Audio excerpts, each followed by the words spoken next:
à chaque fois que je les vois, j'ai des palpitations dans le cœur, les mains moites.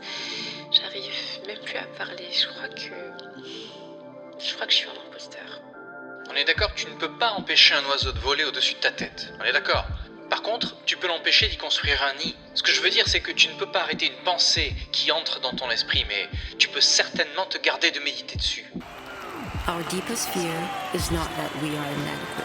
Our deepest fear is that we are powerful beyond measure. We ask ourselves, who am I to be brilliant? Who are you not to be? We were born to make manifest the glory of God that is within us. Vous écoutez T'inquiète maman, je suis bientôt riche, un podcast Océane Kouassi.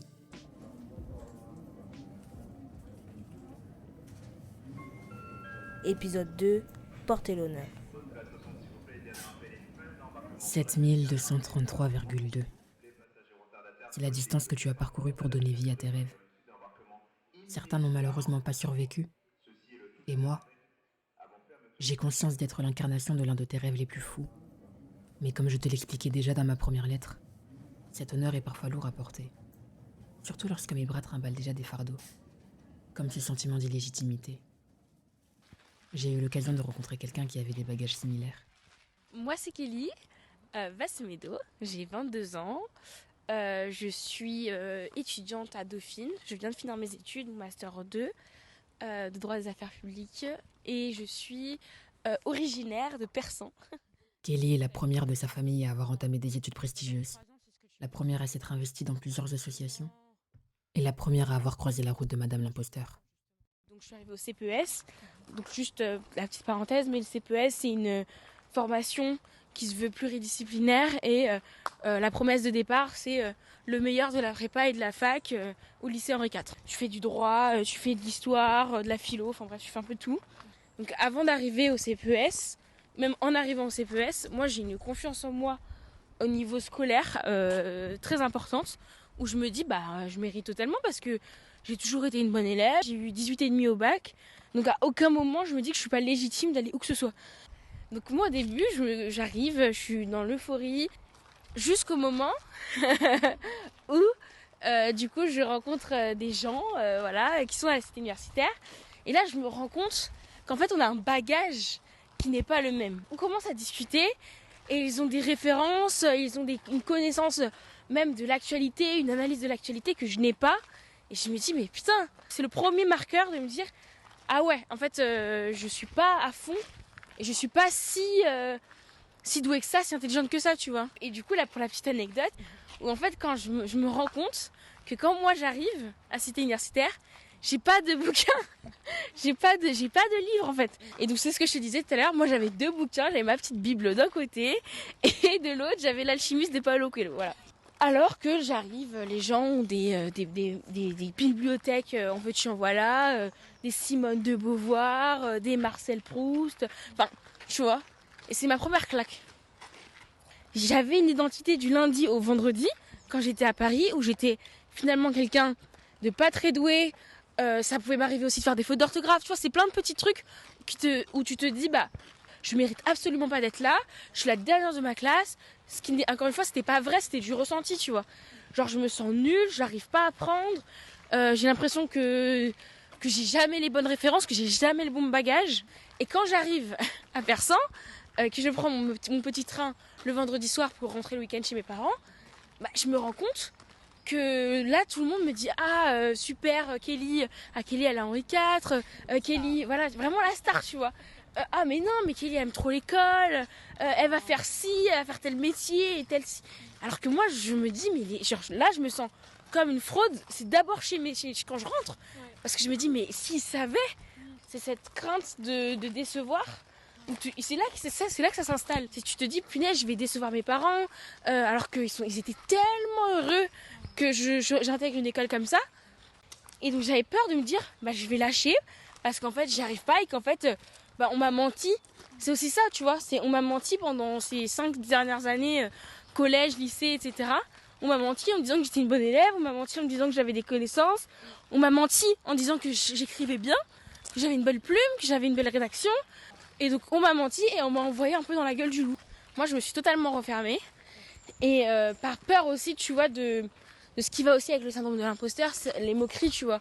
J'avais pas envie qu'on voit que j'étais une imposteur, tu vois. J'étais en mode, je sais que je le suis, mais j'ai pas envie que les gens s'en rendent compte. Donc je me tais, que ce soit en cours, que ce soit au moment de révision, etc. Je me mets pas en avant, tu vois.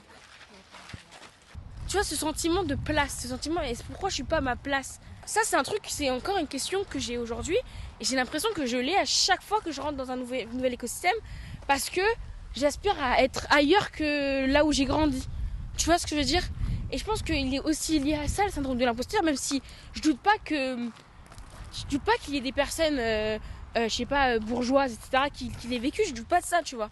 Mais quand tu viens d'un autre milieu social, tu viens d'une autre culture aussi, parce que tu vois, il faut aussi en parler, tu dois à chaque fois t'adapter, et c'est pour ça qu'en fait, on n'arrive pas à y croire, tu vois. Ça se ressentait que je me sentais pas à ma place, que je me sentais pas intelligente, que j'avais l'impression que j'étais moins importante, et du coup, les gens raisonnaient avec ça, tu vois.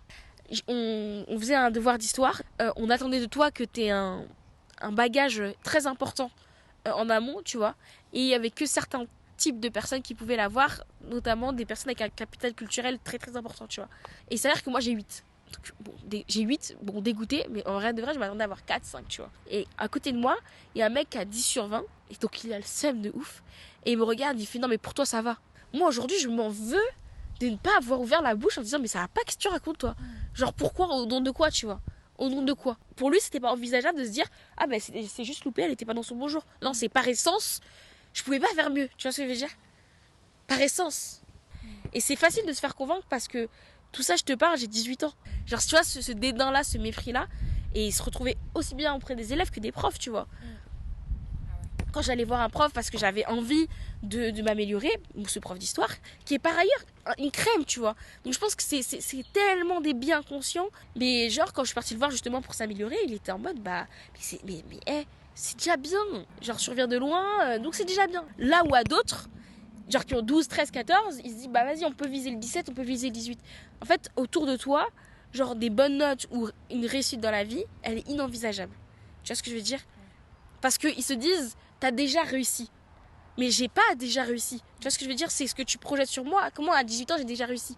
Et donc ça aussi, tu vois, ça cultive ce syndrome de l'imposteur en disant, bah, j'ai pas ma place au-dessus parce que déjà ça c'est déjà bien pour moi, tu vois. Ce podcast il arrive un peu au bon moment parce que justement il arrive un peu dans le bilan de ces 5 ans et où j'ai beaucoup de regrets, tu vois. De me dire, effectivement, j'ai l'impression que j'ai pas appris, tu vois. Au contraire, tu vois, j'ai pas gagné en force, tu vois. Est-ce que t'as toujours ce sentiment-là? Comment peut-on passer des années à travailler sur nos accomplissements et les regarder comme de la boue en une fraction de seconde? C'est terrible d'être autant injuste envers nous-mêmes. On est malheureusement plusieurs à réfléchir comme ça. Maman, tu te souviens de Mika? On a pratiquement grandi ensemble, elle et moi. Si on me le demandait, je pourrais citer tous les points marquants de sa vie. Mais jamais je n'aurais pensé que Madame l'imposteur ait pu un jour toquer à sa porte. Pas elle, élève avocate, titulaire d'un master et d'une double licence en droit. Elle est venue à la maison l'année dernière. Notre discussion sur le canapé est la raison pour laquelle je me suis retrouvée dans sa voiture il y a 3 mois. Alors moi, la toute première étape, c'était quand je suis rentrée en licence, en double licence. Parce qu'en fait, il faut savoir que non seulement la licence de droit, en général, elle est compliquée. Je veux dire, après, bon, c'est un peu le cas de toutes les études supérieures. Mais les licences en double diplôme, elles le sont encore plus. Parce que d'ailleurs, celle dans laquelle je suis rentrée, elle était sélective. C'est-à-dire qu'à l'époque de APB, pour aller en droit simple, tu transmettais ta candidature et c'était un tirage au sort. Et pour aller dans la licence dans laquelle je suis allée, c'était sur dossier.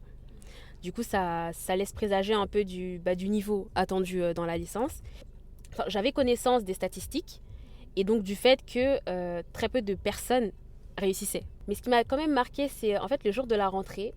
Moi, il faut savoir que j'étais vraiment venue en mode très simple. En plus, j'avais pour projet d'aller à la salle de sport juste après. Donc, je crois que j'étais venue vraiment avec un legging, des baskets, sachant qu'en général, je sors pas comme ça. Genre, je pas...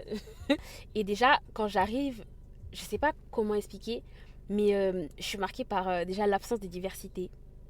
L'absence des diversités. Mais est-ce que tes appréhensions se sont avérées être vraies du coup? Je dirais oui dans le sens où il y a plutôt eu des des petits hints, comme par exemple la première fois qu'en fait j'ai assisté à mon cours en droit anglo-américain du coup. Ce sont des cours assez spécifiques et assez complexes dans le sens où tu étudies déjà un système que tu ne connais pas, donc le système juridique anglo-saxon. En plus, les cours sont donnés par des professeurs natifs et sont en anglais. Et à cette époque-là, moi, j'avais pas encore d'ordinateur pour prendre les cours. Et le niveau juste avant duquel je proviens, c'est le lycée. Donc quand même, j'étais à l'aise en anglais et tout. Il y a quand même une frontière entre le début en licence 1 avec des professeurs natifs. Tu suis un cours comme un véritable étudiant anglo-saxon et les cours en anglais en terminale. J'ai commencé à essayer de prendre les cours, j'arrivais pas. Je regardais autour de moi, les gens déjà ils avaient tous leur PC, ils tapaient, ils parlaient, ils avaient l'air à l'aise. En fait ça m'a mis une claque. Vraiment je me suis dit mais je pourrais jamais. Genre vraiment je pourrais jamais, c'est beaucoup trop compliqué pour moi. Et il y a toutes mes appréhensions initiales qui ont refait surface. C'est-à-dire le fait que j'avais connaissance des statistiques, d'à quel point c'était dur, etc. Et je suis rentrée chez moi, j'ai dit à ma mère, je pourrais pas. Genre c'est beaucoup trop compliqué, je pourrais pas. Enfin, je me vois encore devant la salle, devant l'amphithéâtre, avec les étudiants. Moi qui me trouve vraiment à part comparé à eux, entre ma petite tenue pour aller au sport après. Et eux, genre bien apprêtés, etc., qui sortent leur Mac. Moi qui sors mon cahier, mon stylo. Aussi, ça me fait penser, ça m'a rappelé un des cours que j'avais vu en SES qui m'avait marqué, qui disait comme quoi plus tu progressais scolairement parlant, dans l'académie scolaire, moins il y avait de personnes issues de, on va dire de classe populaire. Dans le sens où, lorsque tu vas être en master ou en licence, tu vas retrouver des enfants de cadres. Mais tu vas pas forcément retrouver des enfants que ce soit d'ouvriers, de techniciens de surface, de ce que tu veux. Et mon professeur en SES, il avait parlé de ces statistiques-là. Et je me rappelle, ça m'avait marqué parce que je trouve qu'il y a vraiment une frontière entre quand tu es au lycée et qu'on est un peu tous mélangés et quand tu progresses et qu'en fait, plus la voiture avance, moins il y a le passager. Et c'est là où tu te rends compte, un peu comme ce dont je suis en train de parler devant la salle, où tu es à l'endroit où tu n'es pas forcément attendu, en fait. Et pour le coup, ça m'a créé un sentiment que j'avais pas forcément avant. Quand bien même je réussissais, parce que vraiment, pour le coup, je me suis donné les moyens de réussir, je me disais, peut-être que c'est de la chance, tu vois.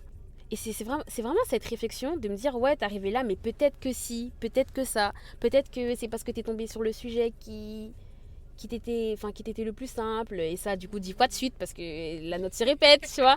En gros, toujours trouver une justification alors que les choses démontrent que non, en fait. Et en gros, je dirais que ce serait cette difficulté à accepter que tu mérites et qu'en fait c'est le fruit de ton travail et que tu es à ta place. Et c'est là où tu te rends compte, tu es à l'endroit où tu n'es pas forcément attendu, en fait. Mika a mis le doigt dessus. Être arrivé là où on ne t'attendait pas. Rappelle-toi ma première lettre. Quand je te disais que Madame l'imposteur pouvait emprunter plusieurs chemins pour venir toquer à ta porte. Le sentiment d'inadéquation qu'elle produit va bien au-delà des biais cognitifs. J'ai demandé l'avis du docteur Chassangre. On ne peut pas parler du syndrome de l'imposteur sans le mettre dans un contexte social. Et c'est surtout pour, on va dire, déjouer le piège finalement du système actuel sociétal méritocratique. On dirait finalement que c'est que à cause de l'individu. Or, il y a plein de dysfonctionnements finalement dans un système. En psychologie de la santé, on parle du modèle biopsychosocial pour expliquer le fait qu'une problématique, c'est la combinaison de 3 facteurs. Alors, côté bio, on parle d'aspect génétique, hérédité, système biologique. Alors, il n'y a pas de transmission héréditaire du syndrome de l'imposteur, mais par contre, dans ce syndrome, il y a une certaine sensibilité émotionnelle autour de la honte, de la culpabilité et de l'anxiété. Côté psycho, c'est tout ce qui va être nos représentations et nos interprétations, donc la personnelle. Et puis après, il y a le côté social, sociétal, justement, avec tout un tas d'éléments qui vont être propices soit à l'activation, soit même au renforcement, justement, de ce syndrome de l'imposteur. Donc on a besoin de considérer tant les caractéristiques personnelles et individuelles, mais aussi, bien sûr, tout le contexte, justement, environnemental qui pourrait, comme je disais, activer ou renforcer, justement, ces sentiments. Quand je repense au témoignage de Kelly et Mika, j'ai cette image dans l'esprit. Imagine-toi installer une chaise supplémentaire dans un auditoire déjà bien rempli. Tous les yeux sont sur toi, mais tu continues d'avancer. Parce que malgré les regards insistants, tu as décidé que cette réunion n'allait pas commencer sans toi. Mon amie Clara s'est assise sur l'une de ces chaises. Je l'ai toujours connue brillante. Et ça depuis le lycée. Aujourd'hui, elle poursuit son parcours dans l'une des universités les plus prisées et les plus prestigieuses de France. Mais avant ça, 2 années de classe préparatoire l'auront forcée à revoir sa valeur et ce qu'elle était en capacité d'apporter. Il y avait un truc très paradoxal en prépa, c'est que quand t'arrives, les profs nous ont littéralement dit bienvenue, vous êtes l'élite de la nation, genre. Ouais, tu peux rire. Tu peux rire. Pardon. T'as 18-19 ans, il y en a qui avaient 17 ans, enfin genre tu sais, on avait entre 2001 et 99 à l'époque. T'arrives et on te dit vous êtes l'élite. Et notre prof principal, il disait des phrases racistes parfois, genre on va pas se mentir. Il nous dit ça, et puis juste après il fait une réflexion en mode même si cette année, bon, la composition de la classe, on aurait voulu faire autrement, mais bon, APB, Parcoursup, voilà, genre. Il fait cette réflexion, et quand tu regardes la classe, tu sais, quand tu parles de prépa parisienne, t'as vraiment une sorte de cliché, genre, tu vois une catégorie de personnes, on va se le dire, c'est souvent des personnes blanches qui viennent de milieux assez bourgeois, ou pas forcément, mais c'est souvent des personnes blanches qu'on va retrouver dans les classes préparatoires. Bref, c'était vraiment hyper plein de diversité, genre. Et c'est vrai que moi aussi, j'avais trouvé ça bizarre. Bizarre dans le bon sens, mais j'avais trouvé ça bizarre en mode « Ah, mais c'est trop bien, tu vois, genre on est mélangés, tout ça. » Et le prof, directement, nous fait une petite réflexion en mode « C'était pas voulu. » Déjà, premier jour, t'arrives, c'est comme ça. On avait des trucs qui s'appelaient des cols. En gros, c'est des petits oraux que tes profs te font passer, ou alors des colleurs. Donc c'est des gens... c'est soit des chargés de TD, soit des étudiants qui sont à l'ENS, donc qui vont devenir profs, etc. Tu attends dans un couloir, on appelle ton nom, à une heure précise qu'on t'a donnée à l'avance, tu rentres dans la salle, on te donne un sujet, genre soit tu le tires dans un chapeau, soit on te le donne comme ça à l'oral, et après t'as 20-30 minutes, ou 10, ça dépend de la matière, pour faire une dissertation, ou un commentaire, ou un autre truc qu'on t'a demandé de faire. Et après tu reviens dans la salle, et on te dit vous avez 10 minutes, exposé genre. Et tu vois, ça déjà c'est assez stressant à la base, mais bon, au fil du temps, tu t'y fais, tu vois. Et il faut savoir que pendant toute la première année, 3 de ces cols, il y a 3 colleurs qui m'ont fait la même réflexion, genre assez limite, moi en tout cas ça m'a vachement blessée, genre je suis arrivée et moi je viens, tu sais, comme ça, soit avec mon afro, soit mes cheveux attachés, habillée normalement, tu vois, il n'y a pas de dress code ou je sais pas quoi, c'est pas un vrai oral, c'est un entraînement, tu vois. J'arrive, je fais mon exposé et les 3, qui sont 3 profs différents, m'ont fait la même réflexion à chaque fois. Leur premier truc ça a été de dire « Ah mais en fait vous vous exprimez bien, ça va, c'est bien ». Avant même de me dire l'exposé était bon, ce que vous avez dit c'était bien, etc. C'est vous vous exprimez bien en mode on vous a vu arriver, on s'est dit c'est je sais pas, c'est une petite immigrée ou alors c'est une petite banlieusarde et tout, elle a pas le profil, elle a pas la tenue. Et moi j'étais hyper stressée en prépa. Je l'ai su que après, mais j'étais hyper stressée. En quelques mois j'ai perdu 9 kilos, genre vraiment j'étais amaigrie de ouf. Ça je l'ai vu que après. Et c'était que des phrases comme ça en fait que les profs te disaient, soit en face à face dans ces petites salles où en fait t'es à 50 cm de leur visage, dans un truc enfermé où de toute façon on va dire que t'as raté même quand t'as réussi, parce que c'est un peu le concept de la prépa, genre. Et ça c'était la première année, c'était même pas la deuxième était pire. Là on nous a vraiment fait comprendre que on n'avait pas notre place ici, clairement, genre c'était vraiment ça. Première semaine, on a eu un DST de rentrée. Et j'ai majoré, genre j'ai eu une très bonne note, genre 15 en éco. Il y a une fille de la classe à qui je ne parle jamais, qui est venue me voir à la fin et qui m'a dit combien vous faites. Je lui donne ma note et tout, tu sais, on s'est jamais parlé en 1 an et demi, il n'y a pas de raison que tu viennes me parler, mais je lui donne. Elle me dit ah non mais moi j'ai eu moins que toi, mais c'est parce que j'avais pas révisé, genre. En gros, t'as réussi cette fois, mais sois pas trop contente parce que reste à ta place, tu vois, genre c'est pas... Les profs ont commencé à faire des remarques vraiment genre racistes en deuxième année, mais racisme décomplexé. Il faut savoir qu'ils ont viré plein de gens la première année et ces personnes étaient toutes des personnes de couleur. Tu sais, c'est trop bizarre parce que t'as pas de preuves tangibles de ce que tu avances, mais tu vois bien qu'il y a des choses qui sont pas normales. Par exemple, le délégué de la classe, il était noir. Je vais pas dire son prénom et tout. Il était tout le temps présent. Genre lui, c'était le seul qui habitait à Paris parmi notre groupe de potes et tout. Il était tout le temps présent et un jour, il est pas venu, mais je pense qu'il avait un rendez-vous, un truc comme ça. Et le prof est rentré dans la salle, il nous a scrutés. Et il a dit mais il est où le grand noir ? Comme si notre pote n'avait pas de prénom, genre. Mais il dit ça normal, tu vois. Et là, t'as des gens de la classe qui étaient tout devant, tu sais, c'était un peu les faillots et tout, qui se mettent à éclater de rire en mode ah ah, trop drôle. Et alors là, vraiment, je me souviens à partir de ce jour-là, il y a genre ce prof et un autre qui se sont permis d'avoir des réflexions, mais vraiment, que des réflexions comme ça, genre demander l'origine d'une élève en plein cours. En mode, mais vraiment, genre trop bizarre, tu vois. Et il y avait que des trucs comme ça. Genre, je pense que c'est là vraiment que ça s'est accentué. Genre, dès que j'avais une bonne note ou un truc comme ça, parce qu'en vrai, j'avais des bonnes notes en prépa, enfin, genre des 10, des 12, j'étais en mode, oui, ok. Genre, j'étais pas en mode fière de moi, alors que c'était hyper compliqué et en vrai. Mais est-ce que c'est parce que il y a une part de toi qui a intériorisé tout ce que tes profs et certains camarades pouvaient dire? Ça, c'est sûr. C'est sûr à 100%, parce que ce que je te décris, c'était tous les jours, toutes les heures. C'était de 9h du matin à 18h. Et le soir, tu rentres chez toi, t'as pas le temps de penser à autre chose ou de te reposer, tu travailles en fait. Tu révises, on te donne des trucs à faire. Et c'était du lundi au samedi, parce que j'avais cours le samedi. Quand tu passes en prépa, genre, ils ont une manière de faire qui est juste horrible pour l'estime de soi. Genre, on te fait comprendre que t'es qu'une merde, alors que quand t'es arrivé, on t'a dit t'es l'élite. Et genre, ils jouent vraiment sur ce truc de t'es trop fort et tout, t'es mieux que les autres qui sont à l'extérieur d'ici. Donc, tu sais, ils te... C'est assez malsain, genre, ils te font comprendre que t'es mieux que tout le monde, mais qu'en même temps, t'es rien du tout, genre. Mais vraiment que t'es rien du tout.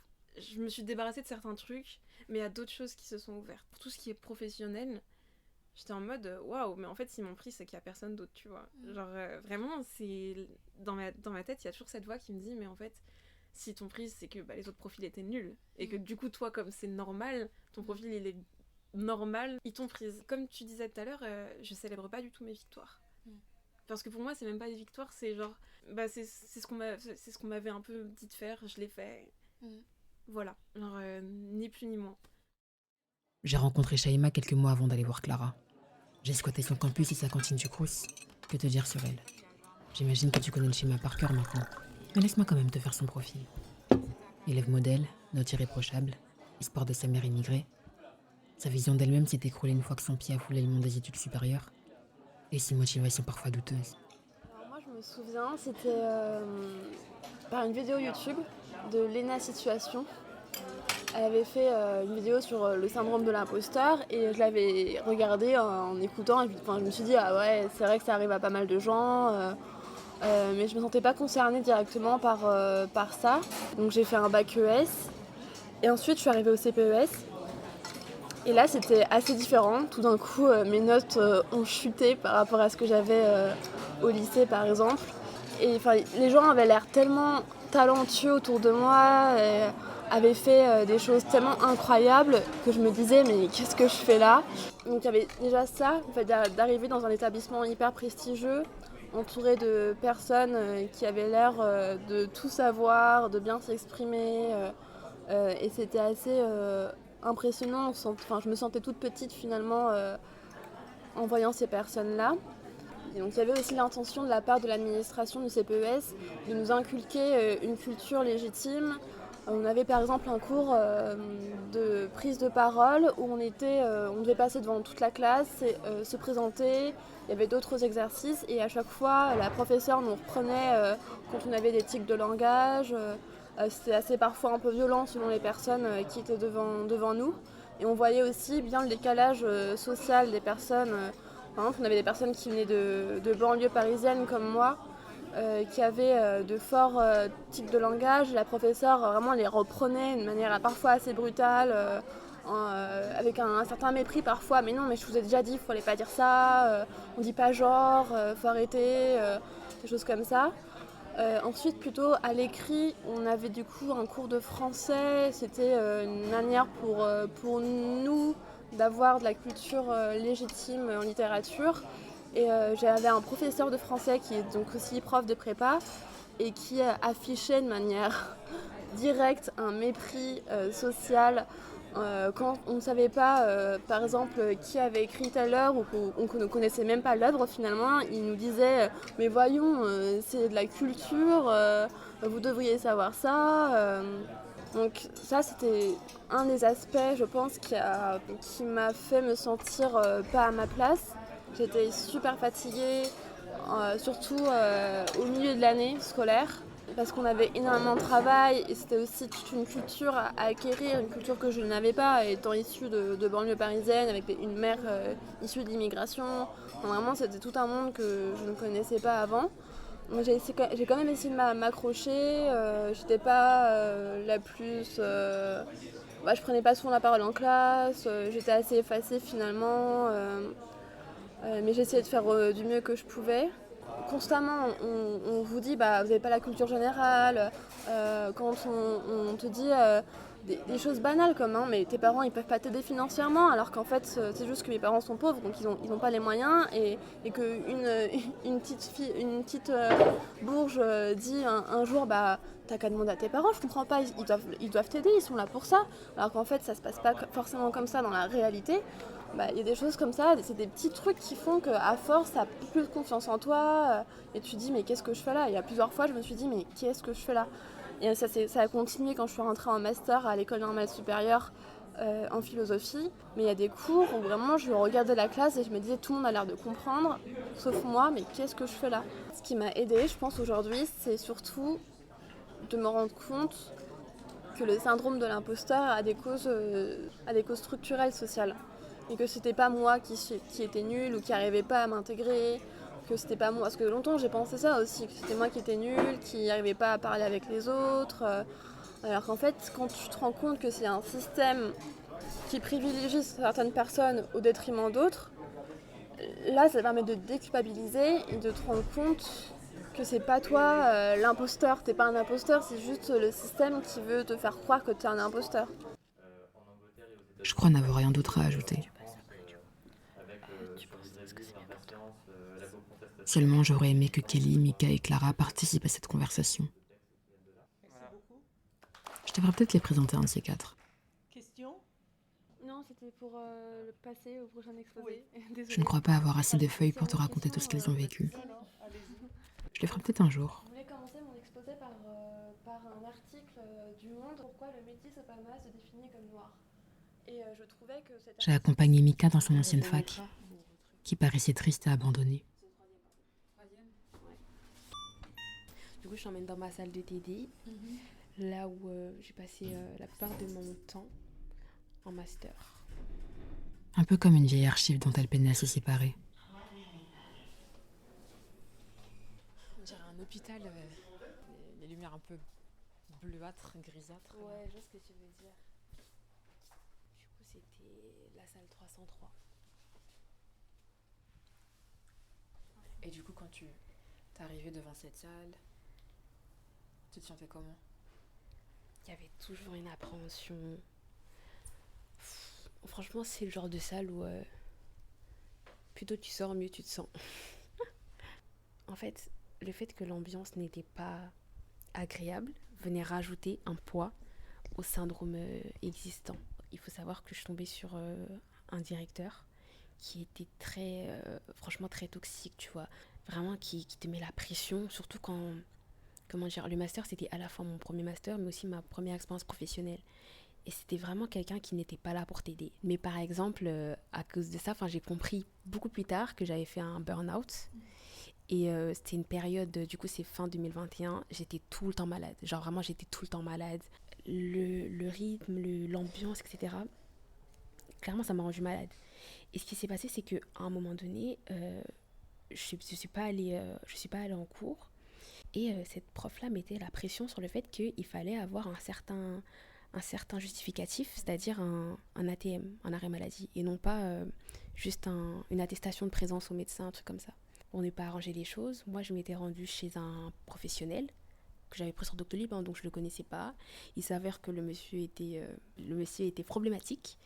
Et quand je lui ai expliqué que moi, ce qu'il me fallait, c'était un ATM, il l'a refusé. Il disait non, mais vous êtes étudiant, ce qu'il vous faut, c'est l'attestation de présence. Ça passait pas en fait auprès du directeur. Donc un jour, il m'a laissé entendre que je faisais exprès, tu vois, de ne pas être là. Enfin, tu te rends compte, t'as jamais été malade. Et là, la seule fois où tu l'es véritablement, c'est comme ça que ça se passe. Pour en revenir encore à l'imposture, je voyais qu'autour de moi, dans la promotion, il y en avait plein qui arrivaient à jouer sur leur maladie, dans le sens où ils arrivaient à simuler une proximité avec le directeur et à se passer parfois d'attestations, d'autres trucs. Et du coup, je comprenais pas pourquoi le problème est avec moi. Et je me disais peut-être qu'en fait, c'est moi qui suis pas assez. Et donc... pas assez malade. Non, c'est moi qui suis pas assez bien dans la promotion, tu vois, qui suis pas assez... Peut-être c'est moi le problème, comme j'arrive pas à créer un lien, tu vois, avec le directeur, du coup j'arrive pas à, mais eux ils peuvent, tu vois. Et moi j'avais vraiment du mal avec ça. Je me disais, mais quelle image je renvoie, qu'est-ce qui se passe, tu vois. Le témoignage de Mika ne se termine pas sur cette note. De très belles leçons mûries de son expérience. Elles appartiennent simplement à une autre lettre. Pour l'instant, je préfère réserver mes dernières gouttes d'encre à la fin de matinée que j'ai passée avec Kelly. Alors, par contre, là, c'est là. Sortie Gay-Lussac. Et là, on va à quelle bibliothèque déjà On va à la BSB. Et on va remonter la rue Soufflot. Tout ce dont on a parlé, ça c'est hyper matérialisé dans ce quartier parce qu'il y a donc, le lycée Henri IV où j'étais, la BSB où forcément je travaillais. Et du coup, de facto, je traînais un peu dans le coin pour manger le midi et sortir le soir, tu vois. Et tu me disais la première fois que t'es arrivée là, c'était... Ah, c'était... Non, mais quand on va tourner là, et en fait, je m'en souviens comme si c'était hier. De cette joie, mais une joie, une fierté. Et à chaque fois, genre, les gens se moquaient de moi en me disant je vois Paris limite comme une étrangère américaine, tu vois. Ouais. Tu vois, j'ai 17-18 ans, j'arrive, mon rêve c'est de faire des grandes études. Tu vois, on est en septembre, il fait beau.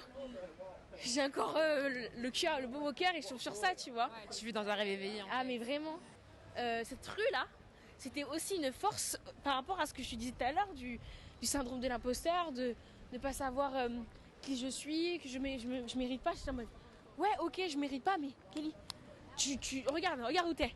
Regarde où t'es, donc t'as de la chance. Parce que j'étais pas en mode c'est du mérite. J'étais en mode c'est de la chance, malheureusement.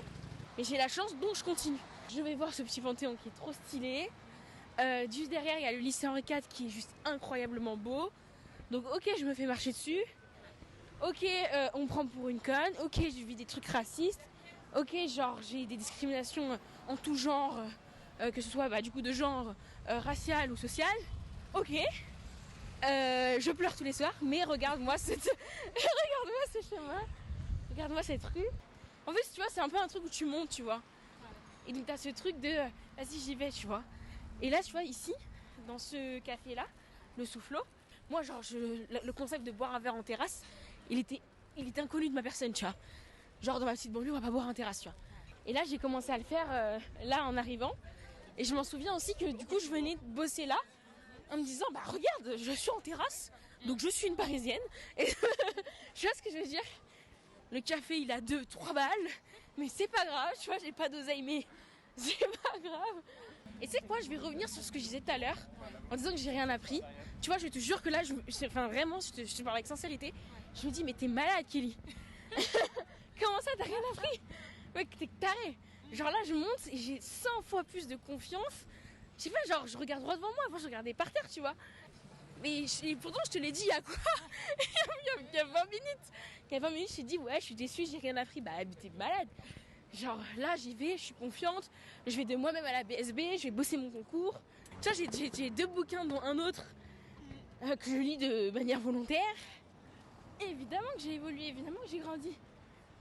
Voilà, ça m'a permis de me... J'étais dure avec moi-même là. Yes. J'ai terminé la marche des souvenirs dans la rue Soufflot avec Kelly. Le sourire aux lèvres et pleine d'admiration pour son parcours, son courage, sa personne. Tu vois, et ça c'est con, hein. Je sais pas si tu vas le garder, mais du coup je Ce jour-là, elle m'a aussi confié qu'elle avait ce rêve commun avec sa maman d'aller faire du shopping chez Sandro. Si tu avais vu comme ses yeux et son sourire brillaient en même temps, je n'aurais jamais cru que cette sortie dans le 5e arrondissement de Paris allait éveiller en moi une nostalgie dont tu ne fais malheureusement pas partie. Moi aussi, maman. J'aurais aimé marcher avec toi dans la rue Saint-Jean et te dire que notre prochain stop serait Toronto ou New York. De la même façon que Kelly était en train de récupérer toute sa légitimité volée dans cette rue, j'aurais moi aussi pu me réveiller d'un long rêve infernal en te voyant prendre des photos près du Vieux-Port. À ce moment, je me serais dit que je ne faisais pas tout ça en vain et surtout que j'avais ma place. Madame l'imposteur aurait sûrement déménagé plus vite sans laisser aucun bagage derrière elle. Mais tout ça, c'est jamais arrivé. Mon combat contre elle a duré plus longtemps que prévu. Les séquelles ont perduré et la suite, tu la connais. Rien ne ressemble à comme je l'avais imaginé. Je peux pas t'emmener faire du shopping chez Sandro. Mais le chemin semble déjà plus dégagé que la rue Soufflot ce jour-là. Je sais que tout peut te paraître encore incertain. Mais t'inquiète, maman. Je suis bientôt riche.